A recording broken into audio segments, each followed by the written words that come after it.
Administration to consider creating a new role in the White House specifically focused on racial justice.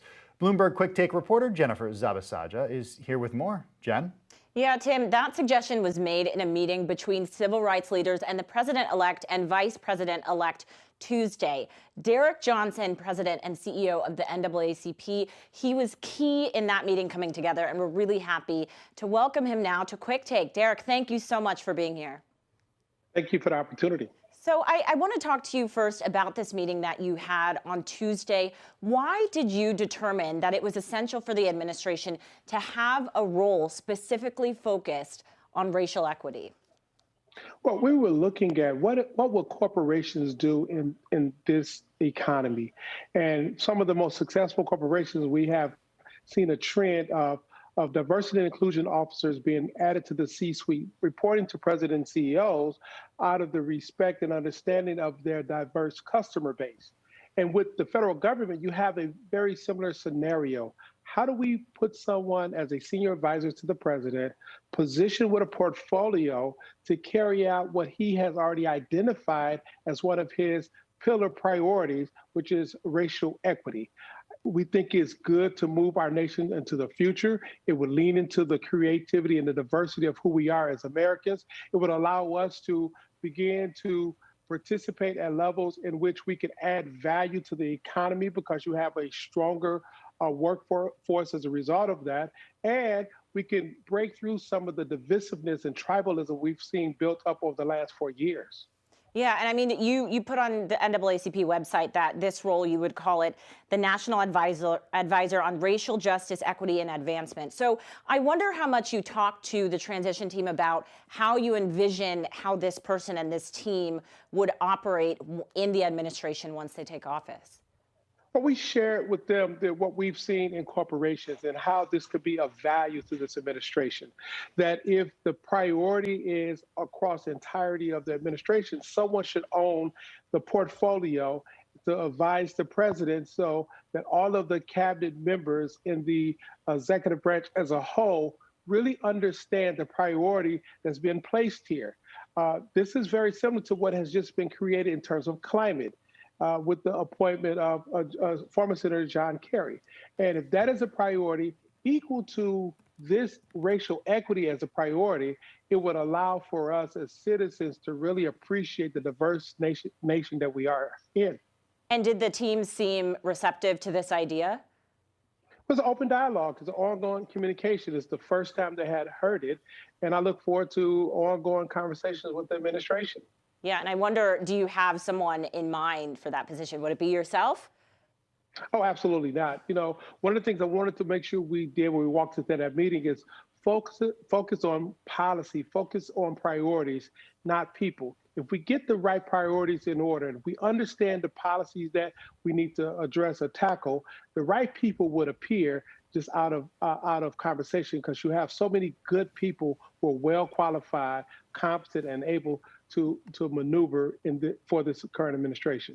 Yeah, and I mean, you know, we've seen the transition team really in the past few weeks follow through on some of their commitments, right, to appoint people to top-level cabinet positions. We saw Marcia Fudge, just yesterday coming out as the nominee for HUD secretary, and also Lloyd Austin, as a defense secretary. What more did you tell the transition team that you want to see from these top-level cabinet positions? I mean, as you said, it's not just about putting a black person in the room, right? It's about the priorities that they are talking about with the administration. And for the NAACP, we kept it there. We want to talk about how the president-elect can really execute effectively the vision he laid out to voters on the campaign trail, the speech that he provided after it was obvious he was going to win, and him establishing racial equity as a priority. We celebrated the words we heard during the campaign. Now we want to be a part of providing some input on how we can actualize it. If no one owns the portfolio, the work cannot be properly measured. And we want to have a successful outcome. In order for us to move into a future that looks more inclusive and respectful for the differences that we bring to the table as a diverse nation, we must start a healing process not in words, but in action. And actions must be done through the work, and someone must own that portfolio. And did discussions come up about the potential attorney general? Because that will There be were a some part of the discussion as well, right? there was discussion about that, and once again, we talked about priorities and process. We laid out very clearly, particularly Shirley Eiffel, who's the head of the NAACP Legal Defense Fund. We need someone who can walk into the office day one and understand the building. We need someone who can build morale and the confidence of the existing career staff that's there, because many of them actually feel beat up on. We need someone to understand the many issues that's confronting this nation and affording equal protection under the law, to push back against the level of domestic terrorism that we're seeing bubble up across the country, to address public corruption that has been so pervasive with this current administration, and to right-size the confidence of the American people in our ability to have a system that is just and open and fair.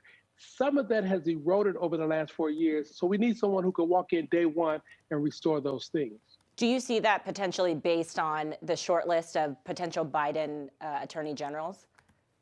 Well, in my opinion, it should be someone who've worked in DOJ at the highest levels and understand the many doors that's in the building. It's a huge building. They provide many functions, and it cannot be someone who will take 6 months on the job training. It must be someone who can walk in day one and understand what needs to get done and the personnel that they have to line up to get it done. And, I want to pivot slightly, Derrick. I mean, because I know you talk so much about corporate America and racial equity in corporate America.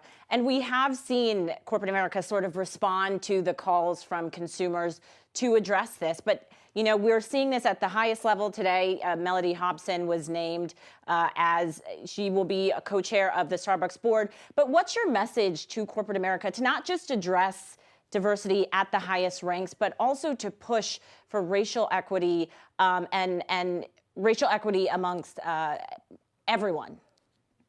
I mean, it's essential. Henry Ford's statement, despite some of his worldviews, was to pay workers more so more workers can buy vehicles. We must invest in more of the community as a whole so that we have more people in the marketplace who are strong consumers. We can no longer try to benefit one part of society and neglect another part of society and expect our economy to grow. We must create the conditions where the best and the most talented individuals are provided with the access and the opportunity to grow and expand. No one come out the womb ready to be an executive.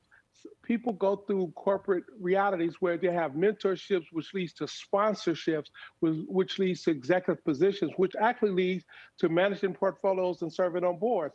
That should be opened up for everyone. And you will be surprised the type of talent that's out there that's untapped because of the way we used to work in the past. Corporations should be looking towards a future that's much more diverse, is global in nature, and is full of talent right here in the backyard of the United States. And how do they make immediate changes right now as they go into 2021 to do that? Decide that change is needed. There's no need for any other study. There's no need to consider it. Once you wake up and say it's time to make a change, then that's the first step. It's not very hard. There is talent all across the landscape in many areas, and you can tap someone to start the process. Critical thinking skills is a must for anyone who steps into these spaces, but you got to identify people to who you can sponsor so they can begin to own a portfolio and grow a portfolio so you know that they're ready to serve in the C-suite. And more importantly, you have to identify and tap people and grow them over time within your corporate environment. And what you don't have internally, it exists externally. You just have to go to the places where they are. Right. And as you mentioned, there's been enough studies. There's no need to talk so much anymore. It's time for action, right? And, That's correct. I know you don't have that much time. So we just wanted to wrap up with you and ask you, as this is all going on, there's also vaccine rollout that's happening across the world. And eventually in the next few weeks, it'll happen here in the States.